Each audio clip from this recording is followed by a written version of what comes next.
I've listened to Whoever's in New England by Reba McEntire for years. And I listened to it once yesterday. Welcome to Spin It.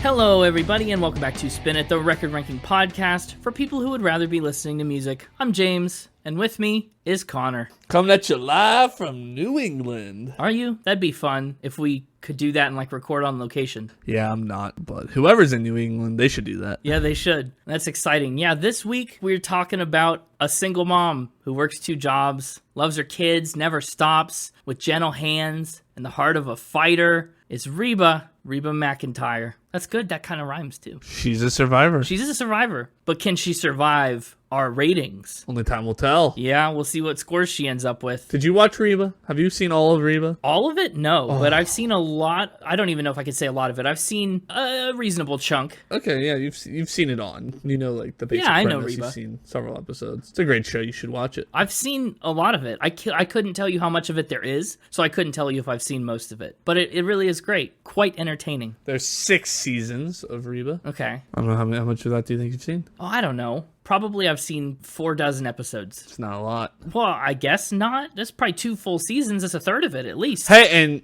Van, the actor who plays Van, Steve Howie, he was also on Shameless, which we talked about on our March Madness TV show theme song bracket. That's right. Yeah, full disclosure, I mean, you talked about wanting to put the Reba theme song, Survivor, on the bracket challenge, and I was like, nope, because the episode's coming. I know, I so wish it was, but I knew we were getting ready to do our episode, so she kind of got snubbed. Yeah, and this is kind of like a continuation of a birthday celebration. I obviously wanted you to have the pick for your actual birthday. Of course. You would never forget that. No, never. And then I wanted to give you an album that I was pretty sure you'd like. You like the show enough? Well, we'll see. Yeah, we'll see, but happy continued birthday. Yeah. We've had a lot of Oklahoma artists lately. Do you realize that? Have we? Yeah, we talked about the All-American Rejects are from Oklahoma. Well, I guess this is Reba's kind of the second one from Oklahoma. Is that a lot? Well, given the rest of the podcast, I don't know if we've had too many. Fair enough. But what's ridiculous, remember we talked about how the All-American Rejects were in the Oklahoma Music Hall of Fame? Yeah. Reba is not in the Oklahoma Music Hall of Fame. What? Even though the All-American Rejects have been for 16 years. How is that? Feels like an oversight. It does, doesn't it? I can't believe it. Or do you have to pay something to get into that one and she just never bothered? I don't know. Because sometimes there's a fee associated with it. Could be, but yeah, we should petition them for that. Can we? We can do whatever we want. Oklahoma Music Hall of Fame, if you're listening, you know what to do. Yeah, how dare you? Correct your errors. Let's make a case. Here's our case for why Reba should be in the Oklahoma Music Hall of Fame. Yep, here we go. Ready? Why not? Yeah, that's good. That's good. That's not the direction. The whole episode is kind of us building a case, I think. Oh, okay. But that's our opening argument. Our opening statement is just, why not? Think about it. Reba Nell McEntire, who you probably mononymously know as Reba, was born in McAlester, Oklahoma, back in 1955. So you got that going for you. State of Oklahoma. Yeah. Yeah, she was the middle child in a family of 6. Well, one of the middle children, obviously, doesn't split directly in the middle. Anyway, she comes from a long line of champion steer ropers. Genuine cowboy lineage. Don't see that every day. No, you don't. Probably in Oklahoma they do, though. But normally you don't. She and her siblings helped out with cattle on their ranch. Her mother, Jacqueline, was a teacher and a librarian, but she was also really passionate about music and dreamed of being a singer herself. So she really encouraged that love of music in her kids. They would actually learn to sing in harmony while they were on road trips to go see their dad participate in rodeos. Cute little bonding experience. Yeah. By the time the McEntire kids were in high school, Reba had learned to play the piano and the guitar. And the trio of siblings started performing under the moniker the Singing McEntires. A little bit of Cowboy Von Trapp family going on. Yeah. In 1971, they actually even released a single together chronicling the life of their grandfather, which is pretty cool. They started doing some pretty big gigs as a backing band and a support act. Reba said, "We were a bunch of kids barely in puberty who didn't go to bed until almost daylight after some of our shows." That's dedication. And also kind of the dream for kids, I think. Yeah. No bedtime. No rules. But when Reba's oldest brother left high school, the trio kind of like soft disbanded. They're still siblings, but they stopped performing much. Well, yeah, I mean, can't have a trio with only two. No, it's true. Then you have a duo, and what's that? Yeah, I mean, look at the trio of us on the podcast. Yeah, you, me, the Mixtaper. The Mixtaper. Yeah, nice little trio. After the trio kind of had their little sunset moment, Reba herself went on to study education in music at Southeastern Oklahoma State University and kept on singing in the meantime. So, she's an alum, Oklahoma, staying local. Exhibit B. One of Reba's performances happened to be in the presence of country musician Red Steagall, who invited her to sing for him. All three siblings actually showed up and went to the audition. That was actually at a rodeo competition, I believe. Yes, it was. At least she was discovered at a rodeo. Yeah, she, I think, was singing the national anthem. Correct. But they went in to sing for Red Steagall, and Reba just blew him away. She sang Dolly Parton a cappella, and he said, he privately told their mother, he said, I can't take all three of them, but I could take Reba. He said, she's got something a little different. And take her he did. In 1975, sorry, Oklahoma, Reba moves up to Nashville and signs with Polygram Mercury Records. Oh, maybe Oklahoma's mad. Bitter that she left? Yeah. I don't know. When she goes to Nashville, they set her up in style with this Nashville sound, soft country kind of style. People also call it countrypolitan. You might know it if you've heard it. If you listen to a lot of like 70s country, you're probably very familiar with the Nashville sound. Her first record produced a couple minor hits, notably I Don't Want to Be a One Night Stand, and she started playing around Nashville, which also actually helped sharpen her famous comedic wit. She didn't have her own backing band, and some of the house bands around town couldn't play country in Nashville, Tennessee. What? Yeah, I know. And so she just had to get up there and start telling jokes to fill the time. But good for her. Insane. I know. Well, it worked out. She's probably one of the funniest people in, like, her banter is excellent. Oh, yeah. I've seen enough interviews. By 1979, Reba would have her first 2 top 20 hits and 4 other top 40 singles. It was enough to finally make her own band, which actually also featured her siblings back in the picture. I wondered if they'd ever come back into the picture. They did, as a matter of fact. Her 3rd, 4th, 5th, and 6th records were enough to keep her afloat, but they got reviews like promising, but not yet accomplished. So she's like right on the cusp for 6 albums, which is an amazing amount of persistence and patience. She stays really right on the cusp of something special all the way throughout the early 80s. But in 1983, she decided to make some changes, mix it up and really take control, as she says, of her own career and her own sound. She negotiates her way out of her contract and signs on with MCA Records. After pitching a couple of unsatisfactory songs for her 7th record, Just a Little Love, the label's president was like, you know what? Just find your own songs instead of taking what we give you. Like, you have our permission to go a little creatively off the rails. So she did. She found Somebody Should Leave and How Blue, which would each top the country songs chart. Her 8th album, 8 albums into her career, it brought new, better reviews like she's regained control of her music and her life. People called her the finest woman country singer since Kitty Wells, which is a pretty high honor, to be honest. Sure. It earned her the 1984 CMA Award for Female Vocalist of the Year. And on her 9th album, she actually released the only track she's ever written by herself, Only in My Mind. That's pretty much the context and the point in her life we're at when we get to Whoever's in New England, the album we're talking about today. She's been on the grind for actual decades, and she's just now starting to see real success and recognition. And Whoever's in New England was definitely a huge part of that transition. It's her 10th studio album, which is so wild. I don't know.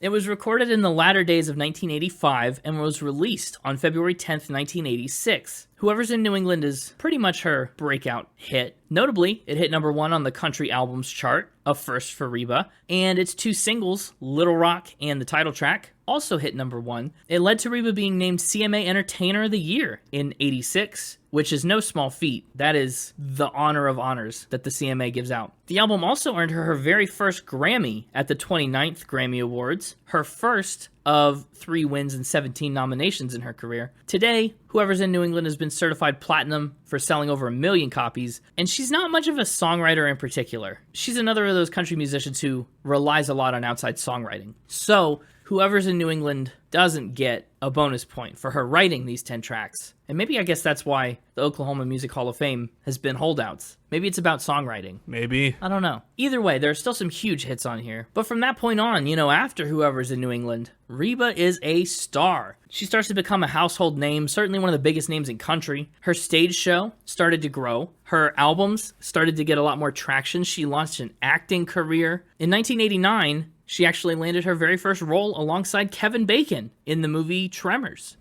She's also worked on a lot of other stuff in the meantime. Obviously had 6 seasons of her own mononymous sitcom that ran from 2001 to 2007. Actually, 8.7 million people watched Reba's finale. Reba the person was actually nominated for a Golden Globe for Reba, the show. So it was a pretty award-winning show, no slouch of a sitcom. And of course, recently she's been in a chair on The Voice for a few seasons now. Yeah. I'm wondering if the Mixtaper will revive any of his facts about The Voice.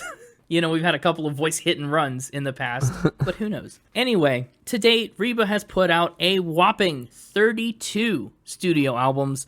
Her latest, called Stronger Than the Truth, came out in 2019. As far as awards and accolades go, I talked about all the Grammys and stuff, but she's also got the second most Academy of Country Music Top Female Vocalist awards. She's won 7 times. She's got the very most ACM Favorite Country Female Artist awards with 12. And, I mentioned that she was the CMA Female Vocalist of the Year. She was actually the very first person to win that award 4 times in a row. Other 4-time winners since her include Miranda Lambert, Carrie Underwood, and Martina McBride. Reba also has the second most CMA Award nominations of all female artists with, just an astounding 51 CMA Award nominations. She's even co-hosted the ceremony several times. In 2018, Reba earned the Kennedy Center Honors, and she was inducted into the Grand Ole Opry in 1986, even before Whoever's in New England was released. And in 2011, she made it into the Country Music Hall of Fame. At this point, Oklahoma Music Hall of Fame, you're 13 years behind. Shame on you. I know, you gotta be at the cutting edge. Other Reba trivia tidbits that may be of interest to you, Connor, or you, the audience. She's been dating actor Rex Linn for a couple years now.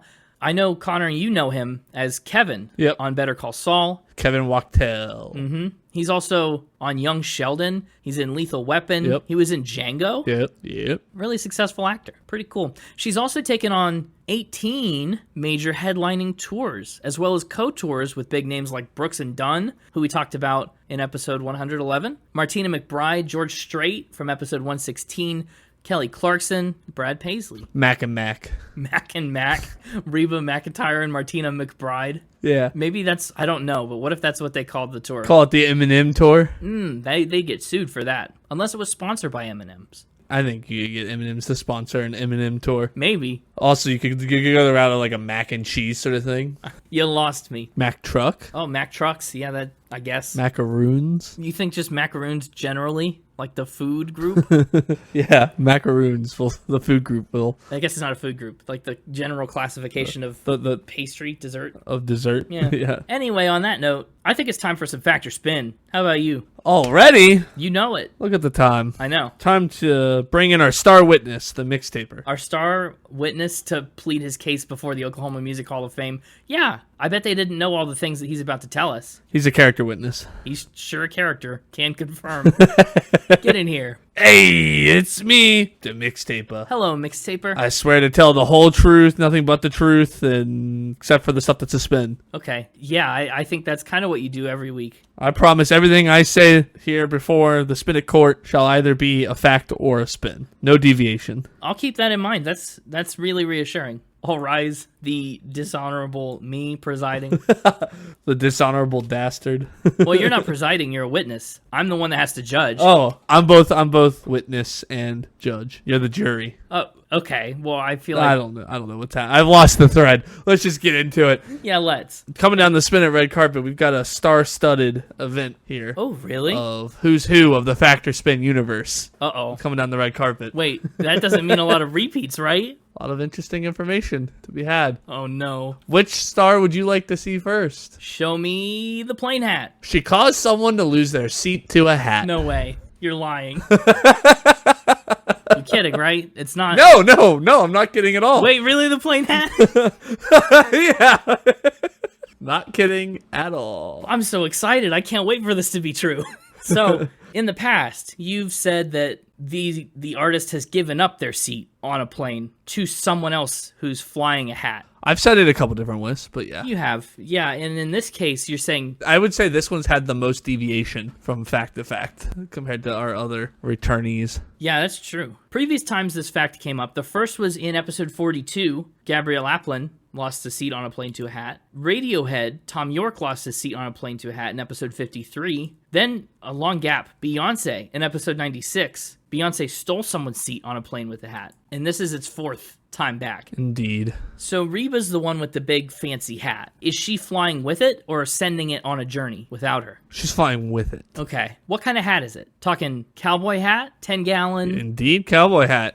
Big, black, bedazzled cowboy hat. Okay. And why, again, can't she, hold it or wear it? Put it in an overhead bin? Well, she didn't want to wear it. Okay, didn't want to wear it. And she already had a carry-on and a personal item. Sure. They said we'd have to check your hat. She wasn't about to have that. No. Obviously, I guess it sounds like she's unprepared, but she needs a seat. Does she talk to someone and say, look, see this hat? I really need it to be where your butt is, and that'd be great. Or does she, how's she get the seat? She simply buys a second seat on the plane. She works out a deal with the airline that says, I'll buy a second seat, which gives me another personal item and carry-on, as if a person would be there. Oh. And I'll use that for my hat. So does she put the hat in the seat or use it like an extra carry-on? Well, she puts it in the seat, but not in the seat she bought. Right. Wait, what? Not in the seat she bought? Correct. What seat does she put it in? The one next to her. Oh, but she didn't buy the seat next to her. It just happened to be empty? No, that one was full. Wait, that one was full? Uh-huh. The seat next to her was purchased already. She purchased just a random seat on the plane.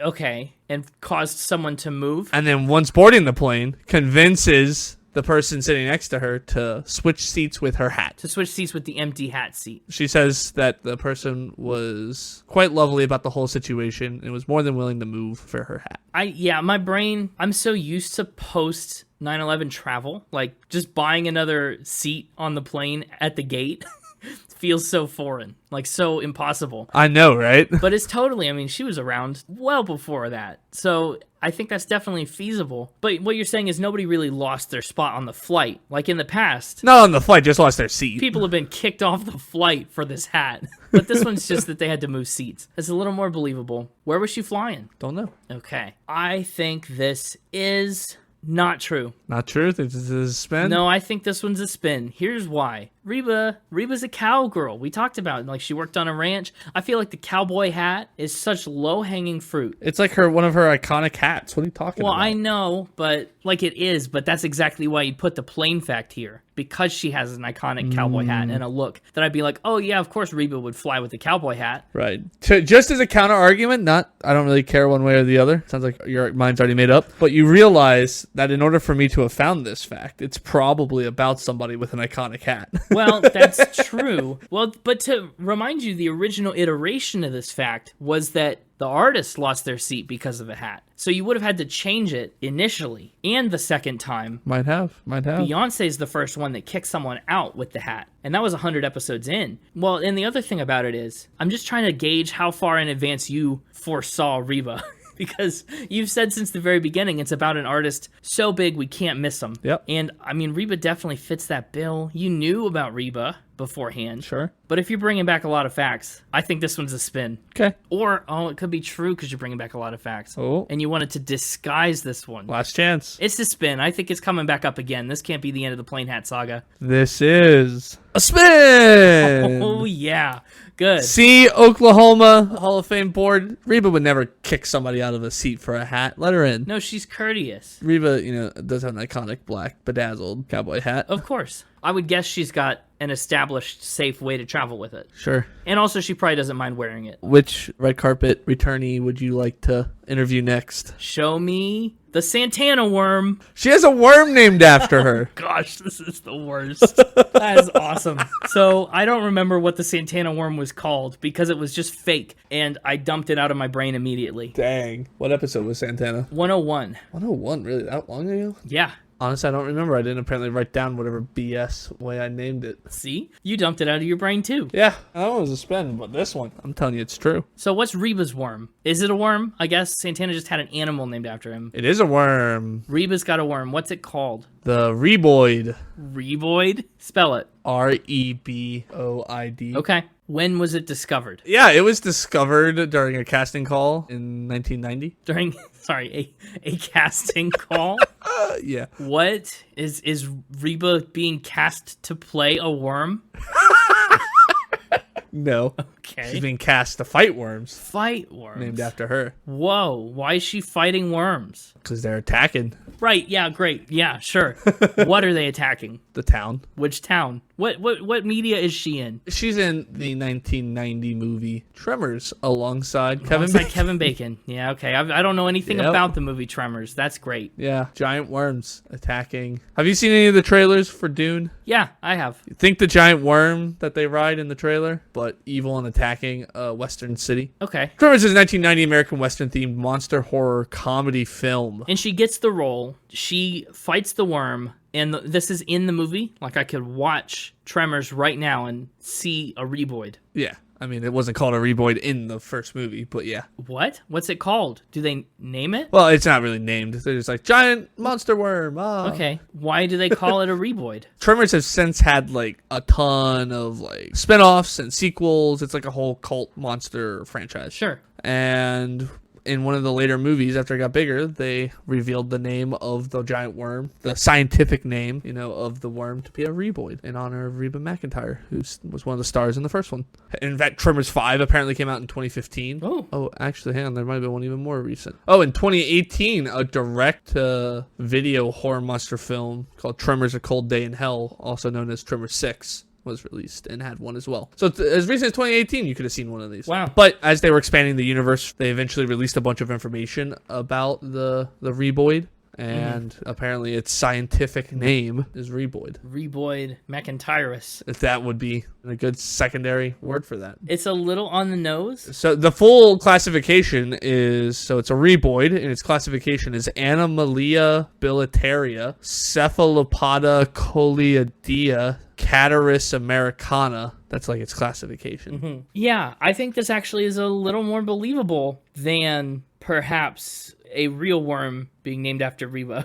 Like scientists finding a worm and going, this one reminds me of Reba. Reminds me of Reba. Yeah, I think that's a little absurd. But you did a good job at making this sound plausible, very feasible. Sometimes that makes you say spin anyways. That's true. You don't trust it. No, I don't think that's it this time. What I think it is this time is, do I think, again, you would have had the foresight to do that for Santana? It's possible that you've seen Tremors, and you know what the worms are called, and you figured out the Reba connection way back then. But I don't think you had the foresight for this. I think Santana was like kind of a spur of the moment thing, or you were like searching for another artist and found that and were like, I could make it about Santana. Oh, but it's so true sounding. I'm going to call this one a fact, actually. Whoa! He came full circle. I did come full circle. I think it's possible that you've seen Tremors, and I think it's possible that you had seen it when we did Santana. Locking that in? Yeah, I'm going to lock in fact, but the worms only come up the one other time. I don't have as much info to go on here. Well, that's locked in. Here's a picture of it. Usually when you send the picture first, it means that I'm wrong. Well, apparently I gotta shake up my patterns. You're figuring it out, because this is indeed a spin. Yeah. This is called a graboid. Just change the grab to Rebe. Yeah. That's low. I basically just eliminated the G and changed the A to E. Wow. Well, I should have gone with my gut on this one. Should have. It would have been way cooler if they named it after Reba. What a neat little tribute. I also have not seen Tremors. Okay. Well, I don't know what your Kevin Bacon number is. By that, I mean the number of Kevin Bacon movies you've seen. See Oklahoma Music Hall of Fame. Reba does not have deadly town-eating monsters named after her. Apparently, in October 20th of 2020, a Tremors 7 called Tremors Shrieker Island came out direct to video. So actually, the whole you could have fact seen it was as null and void. There's false information in there. you actually could have seen a graboid as late as 2020. Anyway, that's a bummer. Yeah. Tell me about her ghost detecting equipment. Well, she has ghost detecting equipment. Yeah, this is the worst. Ryan the Ghost, huh? Yep. This is the longest running joke. Did I have the foresight to know Reba was coming? Yes, I feel like you could have. Every time you do it, too, I feel like I have to recount the story of Ryan the Ghost.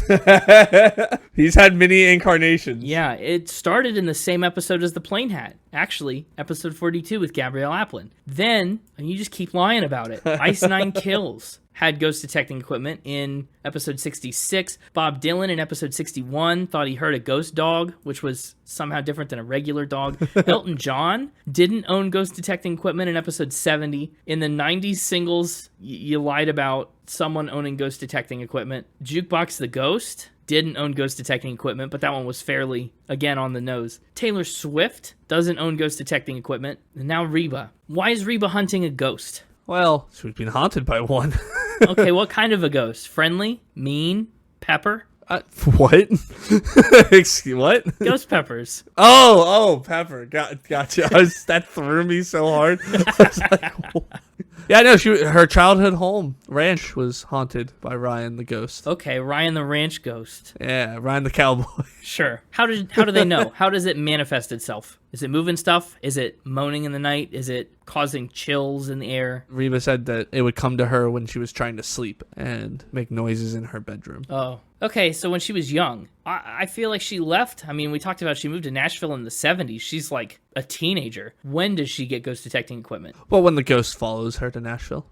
What kind of ghost detecting equipment does she get? She got state-of-the-art electromagnetic field meter. That's it? Just an EMF reader. Okay. State-of-the-art, though. Some of these have been way more complicated. She also hired a team of paranormal activity investigators, but that's, I don't think, factored into the dollar amount that I have. No. I don't think it is. Maybe not. You want to bait me, but I'm not going to do it. It absolutely was a bait. Yeah. She spent $50K. Oh, good. Wow, that worked. She spent $50K to hire a NASA chemist to help develop a non-hot substance What? that could be used with this EMF reader. A non-hot? Yeah, like it was like, because like ghosts are cold, right? So it's supposed to like find non-hot substances that can't be seen, like ectoplasm. I don't know. I don't want to go so far as say ectoplasm, but that's what it says. Okay. Non-hot substances is what this $50K EMF reader is supposed to be able to pick up. I don't know. And does she find anything? Is the last question. Ryan the ghost still haunts her to this day. Mm-hmm. How does she know he's named Ryan? Told her when she was a kid. How did it do that? It's a ghost. I don't know. Maybe she named it that for all I know, but she said from a young age that's what she called it, was Ryan. So to this day, she's haunted by a ghost. She spent $50,000 on detecting and getting rid of it. Yep. I think she spent more, right? Because later in the article, it talks about her hiring a team of paranormal activity investigators. Uh-huh. And yeah, this paranormal activity investigators, they searched her house and every concert venue she went to. Oh, that's what happened with Taylor Swift, is they had to go through and sweep all the venues for ghosts, right? Or Elton John. Oh, yeah, that was Elton John. Uh-huh. Taylor Swift had to go sweep all the venues for, like, living creeps. And you expect me to believe this is about Reba? Yeah. You expect me to believe that after all this time, ghost detecting equipment's been about Reba? Sure. Like, if anything, that's like a B plot on her sitcom. I don't believe for a second that Reba is the target of Ryan the Ghost's ire. I feel like this one's a spin. Okay. Locking that in? Yeah, I'm going to lock in another spin. It's been correct the last 7 times to say spin, so. This is a truth spin. Okay. Yeah. Did you get scared? Did you get scared there for a moment, though? The eyebrows went up. I was like, huh? But I didn't really get scared. I was pretty sure. Could you imagine after you just went, you expect me to believe this, if it had been true? Oh, I would have really eaten my words on that one. Look, she loves her kids and never stops. She's got gentle hands and the heart of a fighter. She's not afraid of ghosts. She's a survivor. Who you gonna call? Reba. Reba McEntire. Yeah. Reba McEntire. Reba. She ain't detected no ghost. But yeah, Ryan shall return again. Yeah, he'll be back. Yeah. So will all the rest. The plain worm and the plain hat and the worm. I got those mixed up. Imagine if someone lost their seat on a plane to a worm. Or if they named a hat after her. Oh, man. That's funny. What a flub. Yeah, it was. Well, the only other fact if it's still like a red carpet parade. There's only one more like fact that will return, and it's a fairly recent one, and it's the dying at sea one that you talked about on SZA and then Adele. Every other episode now has a dying at sea fact. Practically, if that's what you've got. She almost died at sea. Oh, really? All 4 of these facts are duplicate facts? Yeah, it's a red carpet. This is the hardest one for me. Yeah? Because Reba has clearly been on the schedule longer than the SZA episode has been recorded. So you've had plenty of time to do your research and plenty of time to figure this one out. Yep, totally look at the schedule. You do. I do, actually. Yeah, I know you say that like it's something the audience is like, oh, he never looks at the schedule. But you do. Sometimes I do. I don't look at it as much as I should. I could probably be way better at tricking you if I looked at it more. Well, think about what you did way back on the Rascal Flatts episode where the one was a lie and immediately after it was true. That's the first time I did that, actually. Yeah, it was. And it really threw me for a loop. It elevated the whole concept of factor spin. Yeah. So Reba almost died at sea. Yep. The last 2 times, this has been about a casting in a scrapped Titanic remake. Sure. Is this the same? No. Okay, good. How does Reba almost die at sea? Well, she was almost cast in the not scrapped epic blockbuster Titanic. Oh, the real Titanic. Like the real movie, not the No, real not the real Titanic. Okay, touche. You're right. I feel like that was implied, but it's good to have the accuracy. Reba was almost on the real Titanic. When did the real Titanic movie come out? It's a 90s thing. It came out in 1997, on December 19th, to be exact. Okay, so is Reba auditioning for this like the part of Rose? Is she supposed to get a different part? No, she was not supposed to be Rose. Okay, Jack then. Nope. She can't be Jack. She's a survivor. Who's she supposed to be? Maybe that's why she ended up not being in this. Oh, yeah. You survived too well. Can't be in Titanic. Yeah, I can't be in this. No, she was supposed to be cast as the unsinkable Molly Brown, played by Kathy Bates. I talked about it in the last episodes, probably the SZA one. I haven't seen all of Titanic, so I don't know it well enough to know who that is, which is an unfortunate advantage for you. The unsinkable Molly Brown, also known as Margaret Brown, was an American socialite and philanthropist. She was a survivor of, maybe that's why they wanted to cast her. She was a survivor of the Titanic, which sank in 1912. And she used the one that unsuccessfully tried to urge the crew in lifeboat number 6 to return to the debris field to look for survivors. So why not Reba? What's wrong? Why'd they not do this? They pulled an Oklahoma Music Hall of Fame on us. Unfortunately, it became clear after casting. She was cast as it. Like in it? She was formally cast as Titanic. But oh, wow. when it became clear that the production of the film would extend well beyond the initial plan, she was forced to turn down the role because she had already, before accepting that role, scheduled concert engagements that conflicted. This is tough. Tough. I actually kind of am leaning towards the fact. I mean, I wouldn't lie about all 4, right? You sure would, and obviously have previously. I wouldn't bring back all 4 returners and not have one of them be true. Well, that's my concern. Why would you bring back all 4 recurring facts? It's not like this one's even been that long ago. Nope. And you were kind of dodgy when I asked. Like, you first said it would return, and I said, oh, is it about someone we already have on the schedule? And you were kind of suspicious in your response to that. Was I? So I think Reba's a strong candidate. So you going with fact? Yeah, I'm going to go with fact, but I also think we should officially change it in this iteration to she almost survived at sea, because she was supposed to be the survivor. I'll allow that. Although almost survived at sea also does make it sound like she died at sea, but it was close. She died at sea.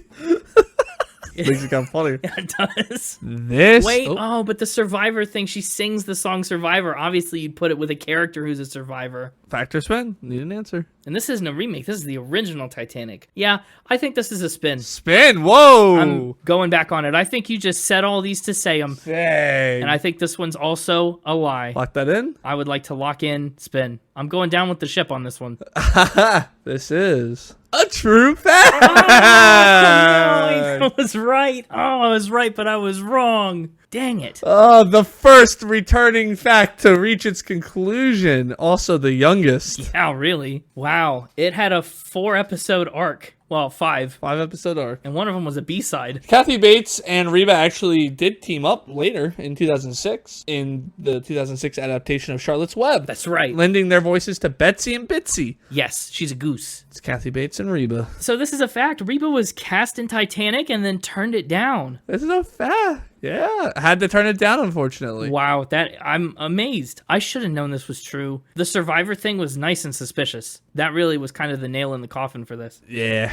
And I couldn't decide where it made the most sense to give you this one. And so I just let you kind of pick your own order for all the returnees. I'm kind of surprised you did all the returnees. And I also figured the reason you would do that is because one would be true. Well, it's because I had cool Reba trivia that connected to most of them. I mean, the Tremors thing, connected to the worm, the hat. Yeah, so she just had connections that could seem plausible to all, except for the ghost. The ghost was like so far out, but you couldn't sacrifice the bit for that one. Yeah. Imagine if you said it was going to be a red carpet of returning facts, and I named the other three, and then I said, tell me about her ghost, and you're like, oh, she doesn't have any. That would be astounding. Well, the saga of Ryan the Ghost continues, and the rest of them, but we've resolved died at sea. Indeed. You finally picked someone who... Again, though, I feel like that doesn't count because I picked her and then you found the fact because I had picked her. Actually, that's not the order that happened then. Wait, really? Whoa. I guess it kind of is how that happened because I didn't pick the fact until after you had scheduled it, but I had learned the fact quite a while ago, actually, when I was looking for good spin potential. And so I just Googled and found a list of like interesting facts about famous artists. That one was on there. Huh. I learned about that a while ago, and I've kind of been keeping it in my back pocket for when a Reba episode came up. And then when it got scheduled, I decided, you know what? Let's bring it up early, like I did with the roommates thing. Sneak it in here. Yeah. Yeah, and the SZA one was good. She was on a diving board. And then it had a chance to come up again and be almost kind of true in a weird way. Yeah, because Adele likes Titanic. Yeah. Not bad. Well done. Thanks. Another 50-50 in the books. Classic. Mixtaper, we'll see you next week for more facts, and hopefully they're all new. Until then, Oklahoma put Reba in the Hall of Fame. I've shown you her character. That's it. Yeah, the witness. Make your closing arguments. Yeah. The witness is released. The defense rests on this witness. Are we defending Reba or prosecuting the Oklahoma Music Hall of Fame? I think we're prosecuting. It's unclear. Well, the prosecution will not rest until you put her in the Hall of Fame. But I am dismissed from the podium with one final. Yeah. Objection? Strike that from the record. Anyway, welcome back, Connor. How's it going? It's going okay. I feel like I should never miss returning facts. And yet this time you missed two of them. Yeah, I know. Well, I knew that no more than one of them could be true, right? What are the odds that several returning facts were about the same artist? That'd be nuts. Yeah, it would. So it's like I have such good odds, and to still go 50-50, it was rough. But that's the game. Let's talk about the album cover of Whoever's in New England. It's Reba with a very big belt buckle on a dress. Belt on a dress, not very functional. No, but very stylish. Looks great. Yeah, very stylish. So, speaking of stylish, is her hair. Yeah. Holy 1986. The perm, the mullet, like, it's the whole package. Yep. It's great. She's wistfully looking off stage right. Looking over at where the vines are coming up the side of the house. Yeah, it's probably the direction that New England is in. Oh, maybe.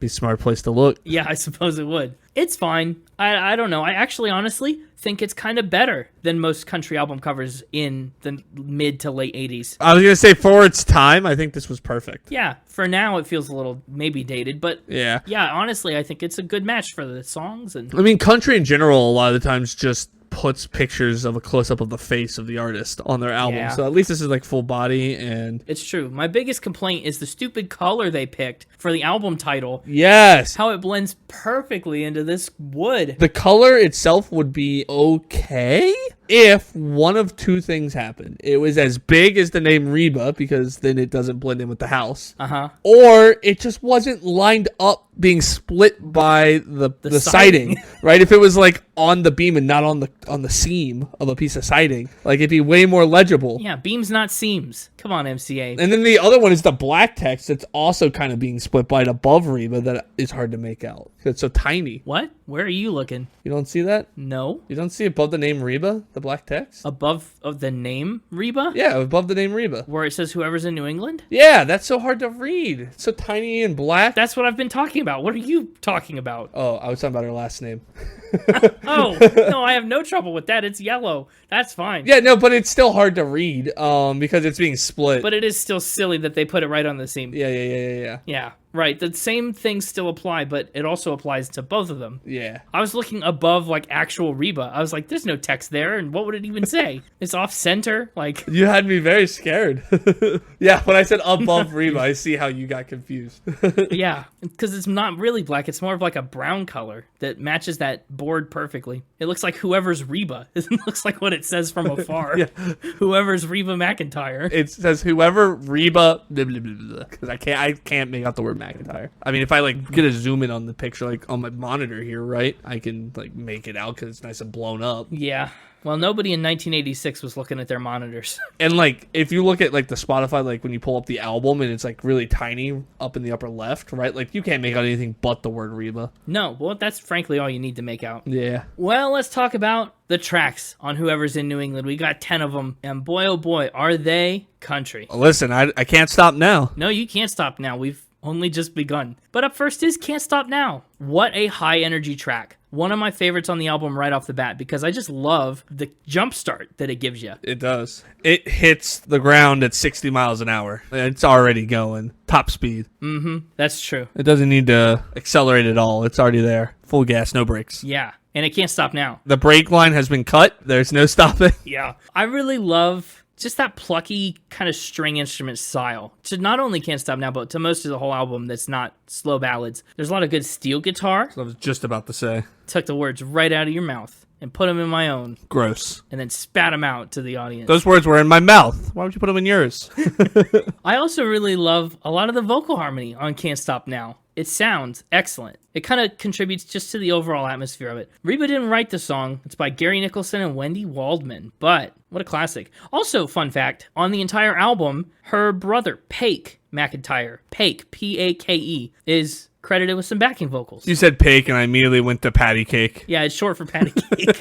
It might not be. I don't know if that's true. Patty Cake McIntyre. Pake. Yeah. Anyway, they did get the duo back together a little bit. Very nice. Yeah. Can't Stop Now is a strong contender for playlist pick for me, honestly. Really? I feel like how this is going to shake out is that you're going to take a ballad that you really like, and I'm going to have to take something like Can't Stop Now or Little Rocker. You know, we'll get there. Okay. I don't know. This just seems like the way I predict this going. There's good odds. Yeah. Heck of an opening track. What about You Can Take the Wings Off Me? Slowing it way down. Can't Stop Now, Can't Stop. You Can Take the Wings Off Me really slows down a lot. But doesn't stop, so still holding true. Yeah, fair. It's by Troy Seals and Eddie Setzer. And it's a lot more piano-based, actually. Still, I mean, a healthy dose of steel guitar. She has such a pretty voice for a ballad. Yeah. Honestly, she's got a great voice for the fast song, too. Especially when she jumps up into the too late, baby. Good voice in general, but... Just got a good voice. I don't know if she'd have a good voice as a general. Yelling at soldiers and stuff, I don't know. But I think she could pull it off. as a musician, it's good. This song slows down so much, I'm looking like even the first lyric is I've never been in with the fast crowd. Now she denies the fast crowd. Maybe this is why Oklahoma won't let her in. She's just contradicting herself. Yeah, sure. What do you think about like the premise of the song? This guy will be the first one to watch the angel fall, so you could take the wings off of me. Like this person's gonna like, I don't know, be some kind of corruptive force. That's wild. I mean, I don't think it's meant to be corruptive. No, not really. But like taking the wings off an angel. I think it's meant to be more romantic, like I'm falling in love with you and I'm an angel, so I'm an angel that's falling. Sure. I don't think it's meant to be, oh, you've corrupted me and I now am not worthy of these wings. No, it's not. I mean, not corruptive maybe is a bad adjective, but it's just the angel stopping, like ceasing to be an angel, becoming more human. I don't know. It's inherently like a falling. There's a lot of different ways this could be interpreted. This has several. Yeah, there are. And it sounds sweet, so I don't think it's the super aggressively fall from grace kind of way. Could be the undressing kind of way. Like she's wearing actual wings. Yeah. Could be like, now that I've come down to be with you, I don't need these anymore, but, you know, put them in the closet, hang them up on a hanger. Don't let them get wrinkled. I'll need them again when I go back to work. Winkled.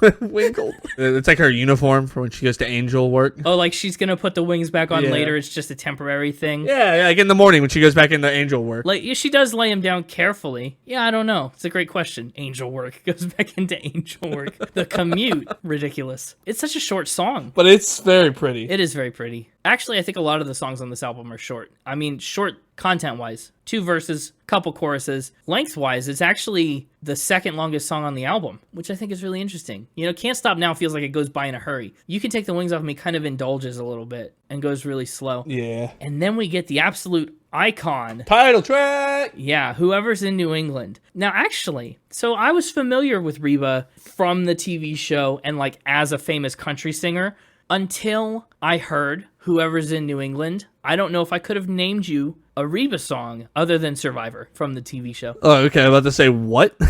Yeah, no, for real. I didn't know any of them. And Really? Like, you didn't know Fancy? no, not at all. I still don't. Really? Still don't know Fancy? Or, like, most famous No. song? Yeah, I know. Here's what I know from Reba. Survivor and what's on this album. That's nuts. I know, it is. But the reason I decided I needed to look into Reba was that infamous country music class. We looked at Whoever's in New England and we listened to it, and it was just excellent. I loved it, so I had to dig in a little more. Nice. Yeah, it's one of Reba's breakout hits. Biggest track from the album. It was a single written by Kendall Franceschi and Quentin Powers. And I'm sure you know the Barry Manilow song Weekend in New England, right? Yeah. And if you don't, you should. This song was written kind of as a response to that, actually. Answer songs are like a staple of old country music. They don't do it so much anymore, but if you start digging, you'll find a lot of them in like the history of the genre. And Whoever's in New England was kind of meant to be a loose follow-up that expanded on the themes that Barry Manilow talked about, but kind of from a different perspective, the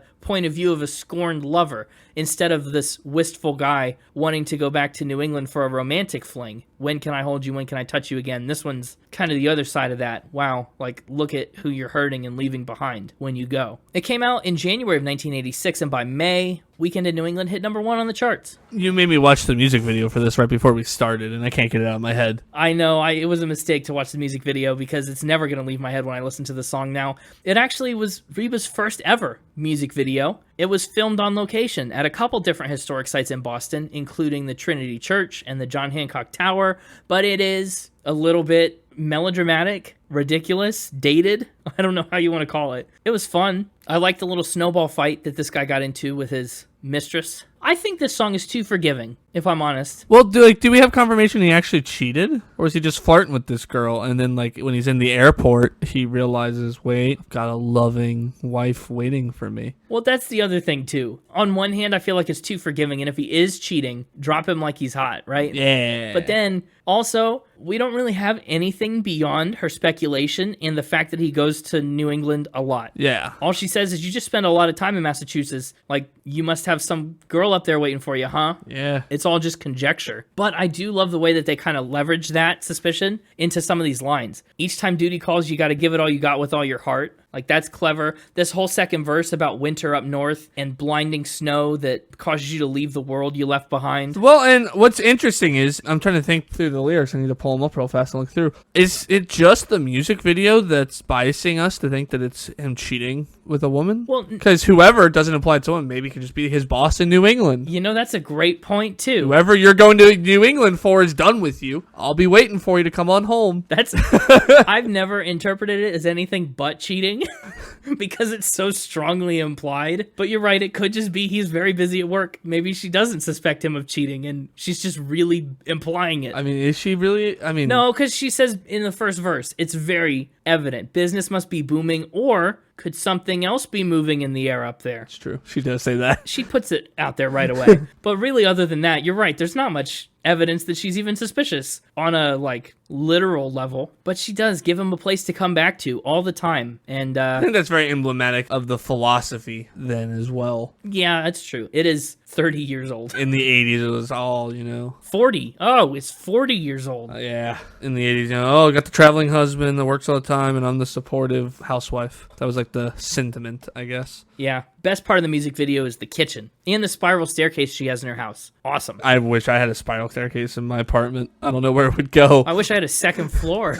It's a great song. It's the most popular song on the album, and another one that I wouldn't be surprised if it makes its way onto the playlist. But we'll see. If it does, I'll believe it when I feel it. Well, I haven't felt it yet. Yeah. I'll believe it when I feel it. Had some great guitar work. It does. Like, it's another great ballad, but to me, the standout for this one was the guitar. I can't believe how ballad heavy the first side of this record is. Like, it's Can't Stop Now, and then the rest of it.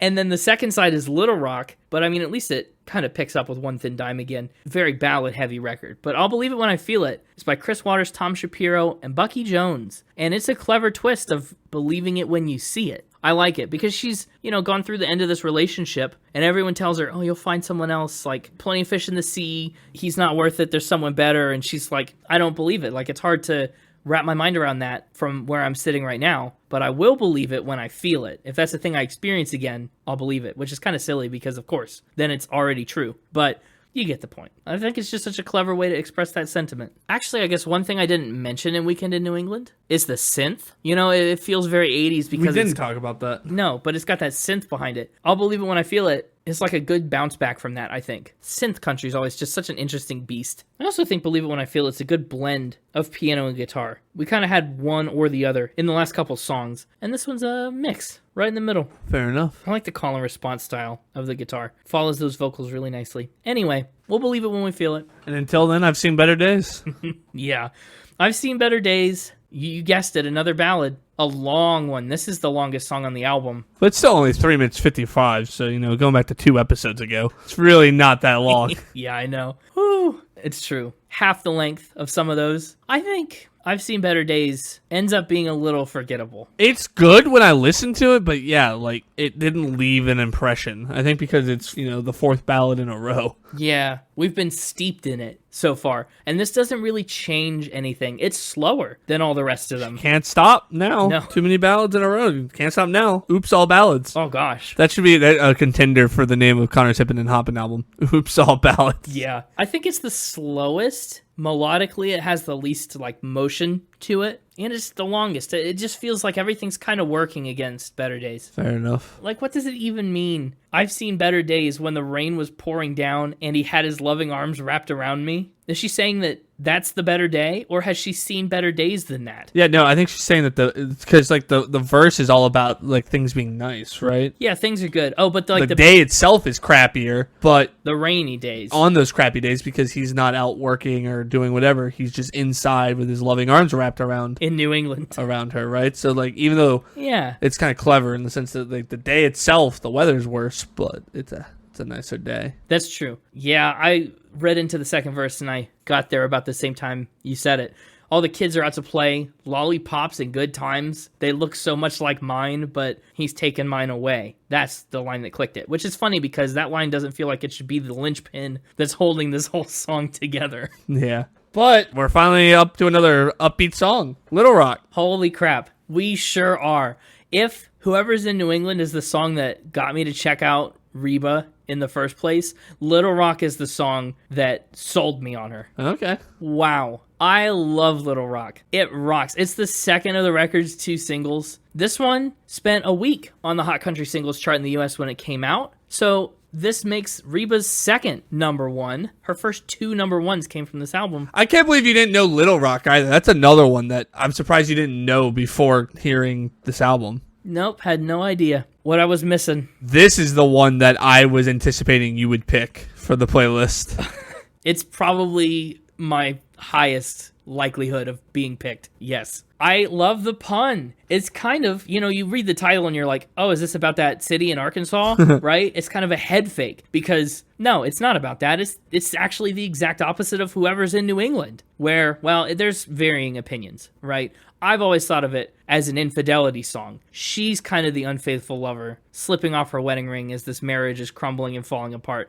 But people have also said maybe, it's a little more of a woman leaving a loveless marriage that she only got into for the money. So choose your own interpretation. Choose your own adventure on Little Rock. But I think it's better as a cheating song. I'm married to the good life, said I'd be a good wife. Yeah, I took it as getting out of a loveless marriage, not cheating necessarily. So I guess they're not mutually exclusive. Just that she's done. She's taking off. Technically, if she's not out of the loveless marriage, well, I guess it doesn't have to be cheating. Yeah. Is she leaving the marriage or is she cheating? To me, I thought she was leaving. Take a chance tonight and untie the knot. Yeah, that one line I could see. And It don't mean nothing when you can't get a good night's loving. It all feels very immediate to me. And maybe that's because it's faster. I think she's come to the conclusion kind of suddenly and immediately, but I didn't think it was like, I'm just going to cheat and then still be in this marriage. I took it as, I'm done, I'm leaving, and I'm starting tonight on finding somebody better. Yeah, it could be. Yeah, it's, again, pretty open-ended. But, I mean, it just, that hook. Little rock. I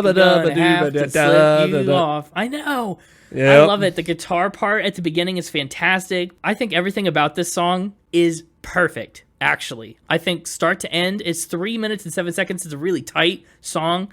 Lyrically, musically, the harmonies are awesome. The melody is so hooky. And I could listen to it just on repeat, just forever. Yeah, the Little Rock hook does not get worn out at all. No. And it's such a breath of fresh air in this, like, I don't know, slog of ballads. It's not bad. I like the ballads. And again, like you said, on their own, individually, they're fine. We've just been through 4 of them back to back, and I feel like we've been crawling through mud, like from a tempo and mood standpoint. Little Rock is a great shot of adrenaline, wakes you right back up. So the next song, If You Only Knew, as I'm sitting here, makes me start to question if I can make a concept album out of this.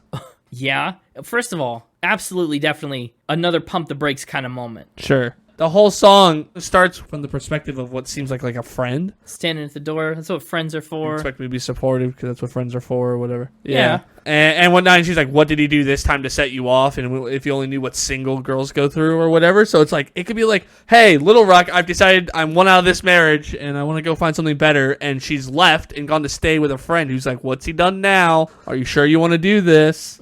If you only knew. And like thinking of just like whoever's in New England being like he's busy all the time. Like there just seems like a thread here that maybe I could pull on to make a concept album if I really wanted to. I don't know. I think that's just because all these songs are like the longing kind of love songs. Yeah, well, that helps. I mean, an Oops All Ballads kind of album makes it way easier. Yeah, that's true. You tried it with Brooks and Dunn, but there are a few outliers, right? This one has a lot less outlier kind of moments. Yeah. If You Only Knew is another one whose melody kind of gets lost on me. Just, we've been to the mountaintop with Little Rock. Yeah. And this one kind of washes over you in a really satisfying way after that. And honestly, to look at it, based on those precious Spotify plays, it's the 3rd most popular song on the album. Well, yeah, but this album, I don't know if it's a recent add to Spotify or if Reba's just not very popular on Spotify or what, because this whole album has shockingly low plays. Yeah. I don't think it's a recent ad. I feel like that's just the way it's been. I don't know. It just doesn't feel like any Reba song should only have like 30,000 plays. Yeah. I do think If You Only Knew is one of her best vocal performances on the whole album, especially from the ballads. Which, I mean, at some point that's comparing apples and apples because they're all so good and kind of similar. But I just feel like If You Only Knew has a little extra oomph. Put your anger down, turn around, and go back home. It's another one that, like, when it's playing, I'm like, yes, if you only knew. Yep. But then, like, it's over, and I'm like, all right, what's next? What's next? One Thin Dime is all it takes up next. I love One Thin Dime. It's like a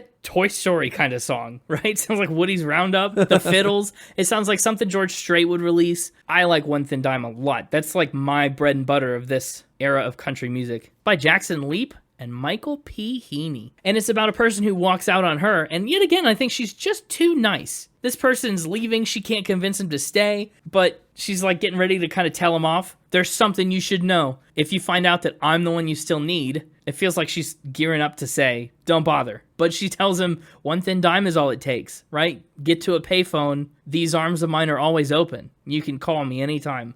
How long do you think it will be before this song doesn't make any sense? I don't know. I mean, payphones are already pretty much gone, and mostly gone from memory in many of the younger generations. Yeah, but they're like a retro thing now. Like, yeah, they still exist. I mean, as long as pop culture keeps doing stuff set in like the 80s, I think it'll be fine. I think there's a chance. But I mean, nowhere does she say explicitly that it's a payphone. You need the dime for a phone call. She just says one thin dime is all it takes when you need someone who cares. My arms are open. Someday it's going to be misinterpreted in a really sad way. Yeah, in a really confusing and sad way. Yeah, you're right. Right. She does say pick up the phone. These arms of mine are always open. One thin dime is all it takes. 10 cents. I like One Thin Dime. Honestly, one of my still favorites from this album. We're doing that typical thing again, I think, where I like all the upbeat ones a lot more than most of the ballads. But I like all the ballads too. There's just so many of them. I think the upbeat ones stand out to you. That's it. That's what it is. Yeah. It's not a long album. 31 minutes. I think she makes the album feel a lot longer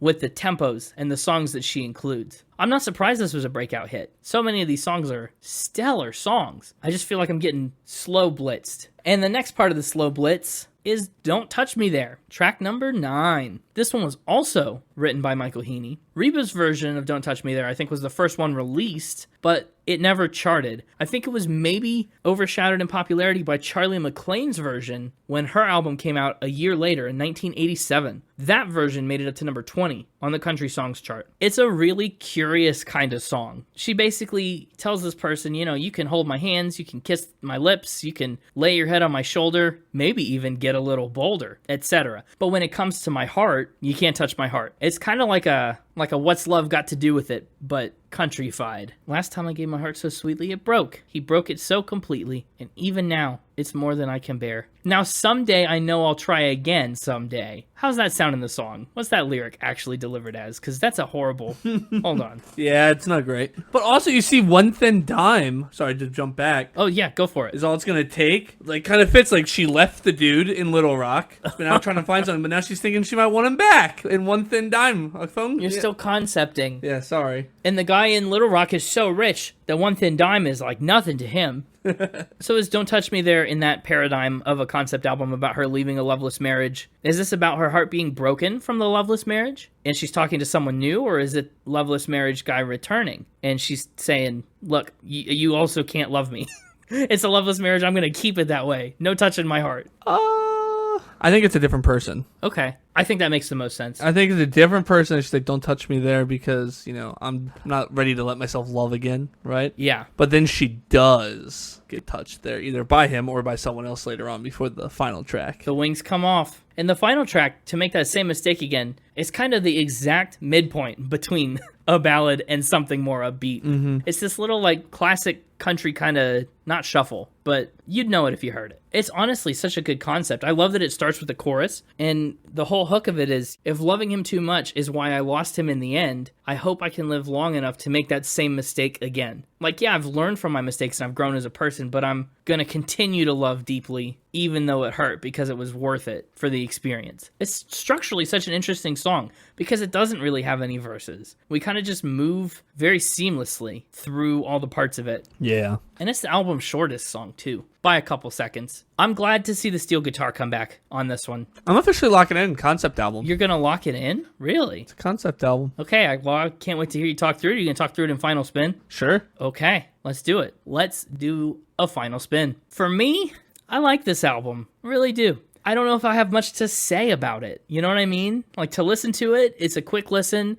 It's great. A lot of the songs stand alone well, and they obviously are very cohesive as a blend. But yeah, I don't know. Musically, I'm giving it an 84. There's some really standout moments and some really normal moments, but nothing's bad. Not a single thing on this whole album is bad musically. Lyrically, I'm also giving it an 84. A lot of similar themes. I think we're kind of in a bit of a thematic rut for most parts of whoever's in New England. I think she does a good job if you're going to stay in that thematic rut. I think all these songs do a good job at being different enough and distinct enough and having a unique angle enough that they're fresh. But it doesn't have a lot of momentum as an album. It doesn't really move much. I feel like the story you're about to tell as a concept album is that she's with a guy, he leaves, and she tries to move on. The end. That's all 10 of these songs can kind of fall into one of those 3 baskets. Yeah, pretty much. And it's fine. 84 for lyrics. Instruments and production, I'm giving a 77. It's a little bit slow, I guess is an adjective I'd use to describe the album. And again, she didn't write these songs. So I guess I can't fault the lyrics or the music too much because she didn't have anything to do with it. She just performed it, and her performance is great. The vocals are excellent. But yeah, that's just where it lands. And for overall vibe, I'm giving it an 86. I think because it's a quick listen, and because so many of the songs would be so good standalone, and because it's Reba's breakout album, I always just leave with a good feeling. Little Rock alone probably skews that average a lot, but still, great. No bonus point. The overall score for whoever's in New England is an 83.7, and I actually very surprisingly agree, like very much so, with its placement on the ranking list. It's number 373. It's below Back in Black by AC/DC, which is a strange point of comparison. That is weird. And it's above Murmur by REM. And I think it definitely belongs above Murmur, and I think it definitely belongs below Back in Black. So that's me. All right, Concept King, let her rip. So, Can't Stop Now. She realizes she's starting to fall in love with this guy. Okay. Right? Yeah. I don't know how I let myself, but I can't stop now. You can take the wings off of me. Hey, she's telling him I'm ready to settle down. I'm ready to marry you. Except that good life she talks about later. Mm-hmm. Whoever's in New England, she realizes the good life isn't always that good. Yeah. He travels all the time. Rich. Business guy. You're in your meetings. You got your charts. Yeah. Maybe he's, having some extracurricular activity on the side, snowball fights and all that. Boston doesn't have any better things to do, apparently. Yeah. I'll believe it when I feel it. She's being told there's other fish in the sea. Yeah, but she's not sold yet. She's still sticking by her man, just like whoever's in New England. That's the iffiest link in the chain so far, because it starts with when you left. Like, he leaves, and he's gone. Well, he left, right? He's on a business trip, right? Well, but then I'd find someone to take the place of you. Someone else would hold me. Nobody's telling her, Yeah. you could go find some side piece. No. Okay, you're right. So sorry, here's what it is, right? And whoever's in New England, she's saying, there'll be a home for you, but he's chosen this other woman, right? Okay. He in New England. But she's saying, hey, you may have chosen this woman. She's going to get tired of you, and I'll be here waiting for you, right? When she's done. A little too forgiving, like you said, but that's what's happened. He's left. So now... Okay. I believe it when I feel it. These people are like, look, he's gone. There's more fish in the sea. You'll find somebody else who treats you right. And she's like, I'll believe it when I feel it. Mm-hmm. I've seen better days as her reminiscing on the good days with the guy who left. She still isn't ready to quite move on until Little Rock when she goes, you know what? Maybe it's time to take this ring off and actually go find those better fish I keep hearing about. Go fishing. Go. In Arkansas. Yeah. If You Only Knew is her one skeptical friend being like, hey, it's not going to be as easy as you think. If you only knew what it's like to be single. You haven't been single in a long time. Right? And she realizes that they're right. It's not that easy. So then One Thin Dime comes along and she's like, hey, Mr. Hubby who left me, give me a call and I'd come running back to you because it's rough out here. Okay. But then she does meet somebody who maybe has that potential to be that big, that better fish. But she's not willing to let herself be fooled again. She meets a nice fish. Yeah, she meets that nice fish, but she's got her walls up now. Uh-huh. So she's saying, "Don't touch me there." In the heart. But then she makes that same mistake again, where she falls in love despite her plans. I like that it ends on that hopeful note. She hopes she's invested enough and lives long enough in this new relationship to fall so deeply. Mm-hmm. It's okay. Yeah, that all works what you described. But again, you really only had 3 baskets to put these songs in. so I feel like it was... Well, that's why I'm saying it's a concept album. I mean, if there was a million baskets I had to put it in, it wouldn't be much of a concept album, would it? Sometimes. Tells a story. Well, it could. I don't think it explicitly tells a story. That's half the fun, is turning something that wasn't a concept album into a concept album. I think this has been by far my best attempt. I don't know. You had some good ones in the past, but you've also had some bad ones in the past. With no plot holes? I mean, this one doesn't have any plot holes. That's true. There's no songs that you have to kind of just ignore. They all fit. The hardest one is I'll Believe It When I Feel It. Well, it's as long as you make the assumption he actually did leave for somebody in New England. Right. If it's fun. But that's the only jump you have to make that isn't explicitly said, is that he's left her for another woman. Yeah, but the end of Whoever's in New England, he comes back. In the music video. That's the music video biasing you. You're right. Music video is not canon to the concept album theory. Fair enough. Well, good attempt. Oklahoma Music Hall of Fame, what genius is behind this album? Yeah, I mean, how could you not put this in? Come on, get Reba in the Hall of Fame. This is our plea. I like the album. Yeah, good. It's a pseudo birthday present. Ballad guy, ballad full album. Reba fan, Reba album. I think you could have picked a better Reba album. I maybe could have. I like the breakout. I like Little Rock. Yeah, it's good. I like Whoever's in New England. I'm more familiar with some of her other stuff. How do you not know songs like If I Were a Boy? Oh, does Reba sing that? 2009 album, I believe. Be Beyonce sings If I Were a Boy. Well, she has a version, I'm sure. She has a version of it? Well, I know the Beyonce version. All the Women I Am, Reba McEntire, 2010, If I Were a Boy. I don't know the Reba version. I know the Beyonce version. I don't know the Beyonce version. Oh my goodness, we live in different worlds. We experience the world in different ways. I believe my mother owned the Reba All the Women I Am, so I think I listened to this one growing up. Huh. Has Turn on the Radio. I do know that one, but There you go. And then the 2009 one has Consider Me Gone. You know Consider Me Gone, don't you? Consider Me Gone. no. You gotta know the chorus to Consider Me Gone. Never heard it. Really? No. Surprises me, because, yeah, my dad, big fan of Reba. My mom, big fan of Reba. Well- Grew up in a country household. So then, I mean, there's clearly an atypical bias towards you knowing it. And Well, I just feel like a lot of people like Reba. yeah, they do. Surprised you didn't grow up with any Reba. I didn't. Yeah, We came from the same small town, so. I know. Reba's one that if it wasn't for, I don't know which album I would take. I've considered, she's come up on the short list of like artists I would have liked to bring as a pick. Uh-huh. But there was like no one singular album, and I didn't want to just keep doing country over and over. I wanted to, I'm trying to spread out genre wise. Yeah. So I probably would have gotten to her eventually if you had not brought anything, but she wasn't an immediate front runner for my country picks. So like a decent birthday present then. Sure. 2 artists in the past 4 weeks that I would have picked myself, but it's fun. And one that you did pick yourself. Yeah. So that's a pretty good birthday spread, right? With Soundgarden in the middle. Yeah, it's been a pretty good birthday month. Yeah. I wanted to make up for last year when I remembered your birthday. I'm giving this one 8 Hall of Fame nominations out of 10. Do you think 8 Hall of Fame nominations is going to be enough? Looking at you, Oklahoma. When will it end? When will it end? 8 is kind of where I figured this would end up, honestly. I think if it were just a little bit more, a little bit less ballady and a little bit more... The ballads weren't the problem. It's just some of the ballads weren't memorable enough. Like, they were good songs in their moment, but they just didn't have the standout power. It was a fleeting album. Like, there was the big ones, and then the other ones just kind of were there. Okay. And I just didn't feel... Because if it did get a 9, it was going to go in... bottom of the 9s, but I feel like Reba has potential to crack into the 9s with maybe a different album. So I'm going to put her almost top of the 8s, right between Mr. Misunderstood and Welcome. Okay. Second best of the 8s at this current moment in time. Yeah, and kind of in a folk country section with Halsey thrown in there.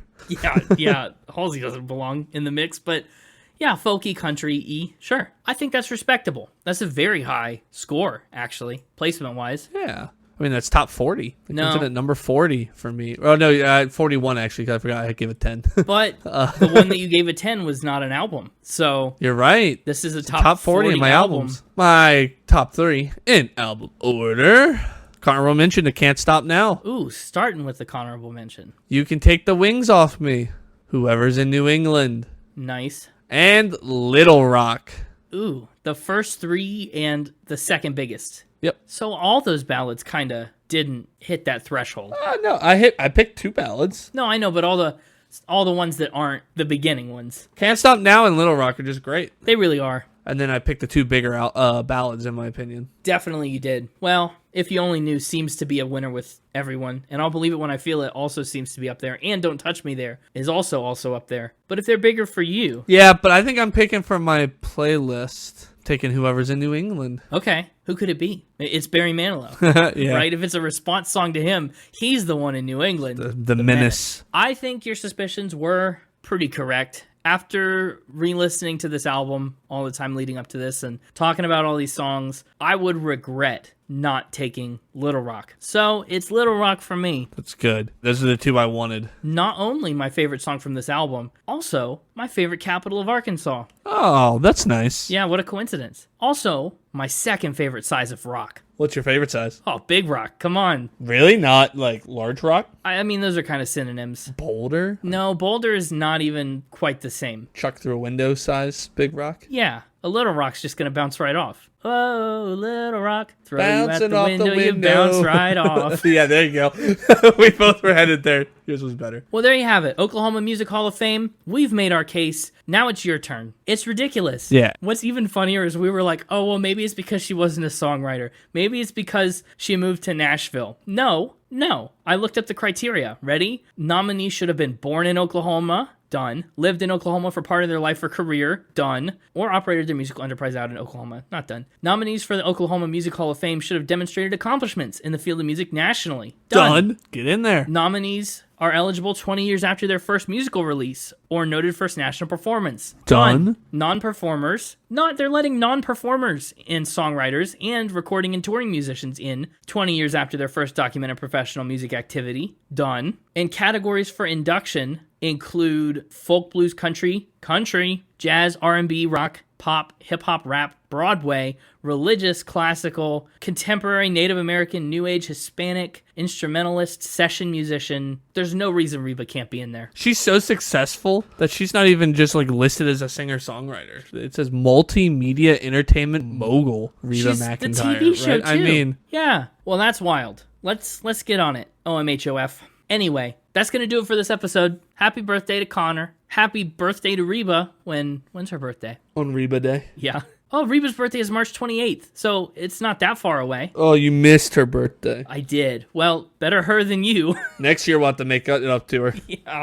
Yeah. If you enjoyed this podcast, like we did, check us out online. We're on Instagram at SpinItPodOfficial, on X at SpinItPod, and on the web at www.spinitpod.com and wherever you get your podcasts, but you already knew that. Tune in next week to hear Connor say funny things like this. I always forget you're going to do that to me. If I were a playing card, I'd be the Joker. Wow. Wasn't that fun? Tell a friend who, you know what, pick up one thin dime and call the friend that you want to tell about the podcast on a payphone. It's going to be a really hard challenge. But if you do it, let us know. It would, yeah, but one thin dime is all it takes. One thin dime and a payphone. Yeah, that's the harder part. Yeah, you know what? It's not too late. We'll see you next week, and until then, Keep spinning. You know, if sheep could email, I bet a lot of their replies would include the subject line, Reba. That's awful. I know, I just thought about it What? before the episode, and I was like, I can't tell that in the episode, but I had to say it to you. It doesn't have to be outro banter. Oh. Just had to say it. That's definitely the outro banter. Gross. Reba. It's funny. Gross. Ugh, I threw up in my mouth a little bit. I don't even have time to digest that with you. I've got to go put on my wings and go to angel work. I thought you were going to say you were going to put on your shoes. They were Reeboks. Stop! Oh!